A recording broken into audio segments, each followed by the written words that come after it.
I'm 81 years old, and I've been coming to the same diner on Clement Street every Tuesday and Thursday morning for 38 years. The woman who brings me my coffee, her name is Rosie. She knows I take it black. She knows I want the wheat toast, not white. She knows I like the eggs over medium, not over easy, because over easy means the yolk runs too fast and I like to eat at my own pace. She knows all of that. She doesn't know my name.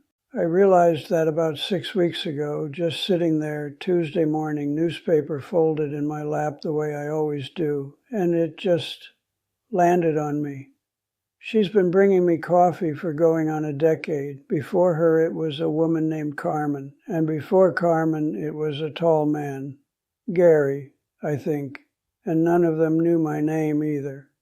And I never offered it, and I'm not sure I can explain why, except that over time it started to feel like that was just the shape of things.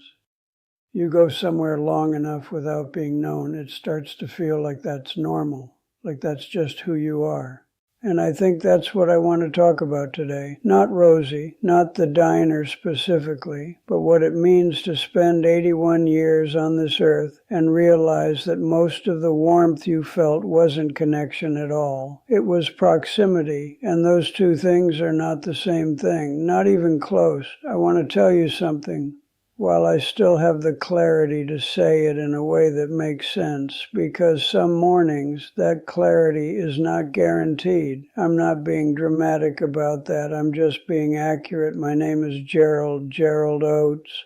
I grew up in Trenton, New Jersey, the second of 4 boys. My father was a quiet man who worked at a plastics plant until his lungs gave out at 67. My mother outlived him by 19 years. And spent most of them watching television in the same floral armchair she'd owned since 1971. She died at 86, and I think she was, on balance, happy, or at least not unhappy. I don't know that I understood the difference then. I moved to San Francisco in 1971 when I was 26. I came for a job, drafting technical work, and I stayed because the city was beautiful and the rent was manageable and I didn't have a particular reason to go back. I made friends the way you do when you're young, quickly, carelessly, without thinking that friendship was something you had to tend. I thought it just persisted on its own, like furniture. You buy a table, it stays a table. You don't have to keep making it a table every few years. I was wrong about that, but I didn't know it yet. There was a man at my office named Paul Griswold. He and I started at the same firm in 1972, within about 3 months of each other, and for the next 22 years, we ate lunch together on Fridays. 22 years, every Friday, unless one of us was out sick or on vacation. We went to the same Chinese place on Montgomery Street, and we talked about work and sports and occasionally our families. When the Giants had a good year, Paul was insufferable about it. When they had a bad year, he was worse. I knew the names of his kids, Marcus and Dana, and I knew his wife was named Patricia, and that she made a lemon cake he talked about every time someone in the office had a birthday. Paul retired in 1994. He moved to Sacramento to be near Marcus and the grandchildren, and I said goodbye, and I meant it warmly, and I went back to my desk that afternoon and kept working. I never called him, not once, not in 31 years. I don't know if Paul is still alive. I don't know if Marcus's kids are grown now. I don't know if Patricia is still making lemon cake. 22 years of Friday lunches, and I let it go like turning off a lamp. I didn't decide not to call. I just didn't call. And then a year passed, and it felt strange to call after a year. And then 5 years passed. I thought about him last month. I don't know why. I thought about the way he laughed with his whole body. That kind of laugh that makes everyone around you laugh too, whether they've heard the joke or not. And I couldn't call him, not because of the years, but because I don't know if he's still there to call. That's the thing nobody prepares you for. The window doesn't just close slowly. Sometimes you look up and it's already closed and you weren't watching. I was married for 11 years. Her name was Miriam. We met in 1977 at a dinner party neither of us wanted to go to, which seemed, at the time, like it meant something. That we were both reluctant and ended up in the same room, and then ended up talking for 3 hours about nothing in particular. She laughed easily, and she was smarter than me in the ways that mattered, more socially aware, more emotionally honest. And I think I loved her genuinely, but I also think I treated our marriage the way I treated most things, as something that would sustain itself. We divorced in 1988. I was 43. Miriam was 40. The divorce was quiet, as divorces go. Nobody threw anything. Nobody in the hallway occasionally after that. He was a decent man, thoughtful. He'd worked in city planning for 30 years, and he had opinions about streets that I found oddly interesting. Howard lived in that building for another 4 years after I moved in, and I would say we had maybe a dozen real conversations in those 4 years. Dozen might be generous. He moved to his daughter's house, up in Marine somewhere, in 1996. I watched the movers take his furniture out on a Wednesday afternoon. He shook my hand at the door and said he'd enjoyed being my neighbor. I said the same. He left. I've thought about Howard more in the last year than I did in the 30 years between then and now. I think he was lonely. I think he knocked on that door with the soup because he was lonely and hoping for a neighbor, and I gave him a polite hello and a closed door. Week after week, without meaning to be unkind, without meaning to be anything. I just didn't understand what he was asking for. That's the part that's hard to live with, not the dramatic failures, not the things I did wrong on purpose, the things I failed to see at all. For most of my working life, I told myself I was an introvert, that the solitude was chosen, that I was content, and there's some truth to that. I'm not someone who needs a crowd, never was. But I think at some point the story I was telling myself about who I was became a way to avoid asking harder questions. I turned 60 and I thought, well, this is just how I am. I turned 65 and I thought, I've made peace with this. I turned 70 and I thought, it's too late to change things now, so there's no point in grieving them.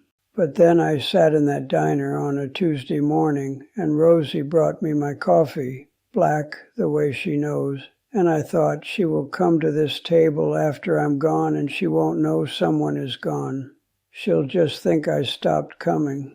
She won't even know what name to attach to the empty chair, and something in me that had been very quiet for a long time made a sound. My younger brother, Dennis, died in 2019. He was 71. Heart attack, which was sudden, which is maybe a mercy, except I was not prepared for it to be that sudden. Dennis and I had talked on the phone maybe 6 times in the last decade. Not because of any falling out, not because we didn't love each other, because we both got busy and then comfortable with the distance, and then neither of us wanted to be the one to acknowledge that it had become strange. The last time I spoke to Dennis was Christmas 2018, about 20 minutes. We talked about his grandkids, about a knee surgery he'd had, about some show he was watching on television. I said we should visit. He said, yes, we should. We didn't. He died in March 2019. There are things I never said to Dennis. There are things I never asked him. I don't know what he was really proud of. I don't know what he was afraid of. I don't know if he was happy with the life he built or if he had regrets he never said out loud. And now there is no asking. That's just gone. That version of him and that version of me who might have known him better, both of them gone. I've been going over that last phone call off and on for 7 years now, 20 minutes at Christmas. and I said we should visit. I thought there was time. I thought there was always going to be more time. I want to be careful here because I don't want this to sound like a sermon. I'm not trying to tell you what to do. I'm 81 years old, and I've earned the right to be skeptical of people who turn their regrets into instructions. So I'm not going to do that, but I want to tell you what I understand now that I didn't understand at 30 or at 50 or even at 70. If I could go back, I would have asked more questions, not profound ones, just questions. I would have asked Dennis what he was reading. I would have asked Miriam what she was thinking that Saturday morning in the kitchen. I would have asked Paul what Marcus was like as a kid. People will tell you things if you ask. Most people are waiting to be asked.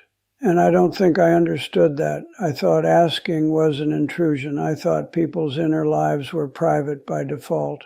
But I think what's actually true is that most people are walking around hoping someone will be curious enough to ask. What I didn't understand was the difference between being present and being nearby. I was nearby for a lot of my life. Nearby to Miriam, nearby to Paul, nearby to Dennis, in the same room, on the same phone line. But presence is something else. It's actually putting yourself in contact with another person's reality, not just your own. And I was, for a long time, very much inside my own head. I thought that was depth. Now I think it might have been a kind of hiding. If I could go back, I would have stayed on the phone longer, not because any single phone call matters that much, but because phone calls are not really about information. They're about maintenance. They're how you tell someone, I'm still here, and you're still someone I'm thinking about. I let those calls get shorter and shorter over the years. With Dennis, with my old college friend Richard, with my cousin Marie, who sent a card every year until she stopped. And I don't know when she stopped because I'd stopped opening them by then. 5 minutes, 3 minutes, I'll call you back. I never called back. What I didn't understand was how fast the ledger fills. Every small withdrawal, every short call, every turned page instead of eye contact, every we should get together soon that you don't follow through on, it accumulates. Not into a fight, not into a dramatic rupture. Just into a kind of quiet debt that one day you discover you can't pay off because the other person is gone, or too much time has passed, or you're 81 and you don't have enough years left to undo 30 years of insufficient attention. If I could go back, I would have let myself be known, even a little, even imperfectly. I kept a lot of myself very close and told myself it was dignity or privacy or just my nature. Maybe some of it was, but some of it was fear. Fear that if people knew me, really knew me, they might find me less interesting than the quiet, self-contained version I was presenting. It's a strange kind of loneliness, that one. To be afraid that closeness will reveal inadequacy. I carried that for a long time. I'm not sure I've fully put it down. I still go to the diner on Tuesday and Thursday mornings. I've been thinking about telling Rosie my name, not in a grand gesture kind of way. Just, she brings the coffee and I say, I'm Gerald, by the way. That's all. See what happens. I haven't done it yet. I don't know why. Maybe I will next Tuesday. Maybe I'll sit there and read the paper and let it pass again. I don't say that as a lesson. I say it because it's honest. Old habits have weight, and I've spent enough time pretending I've changed more than I have. There are a few books I want to mention because they help me put words to some of this. Not self-help books, not anything with a 12-step framework, just writers who understood something about solitude and its costs. The Remains of the Day by Kazuo Ishiguro.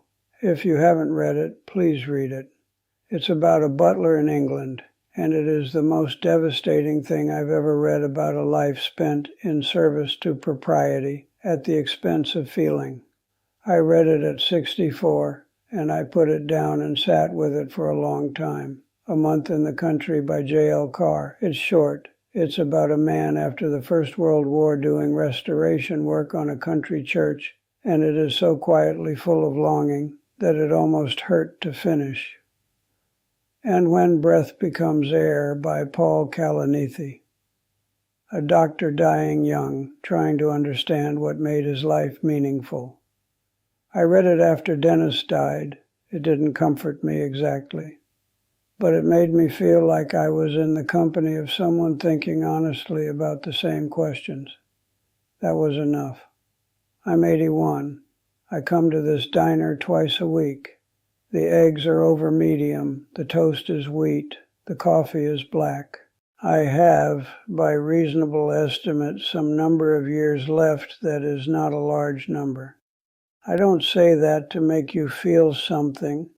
I say it because it's the condition under which I'm sitting here trying to think clearly about what any of it meant.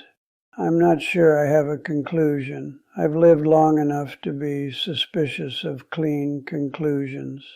What I have is a name, Gerald, and a table by the window, and the awareness, finally, that being known by someone, even one person, even imperfectly, is not a luxury. It's closer to the whole point. If this meant something to you, I'm glad I told you. There are more stories like this on this channel, from people who've been quiet for too long about the things that actually mattered.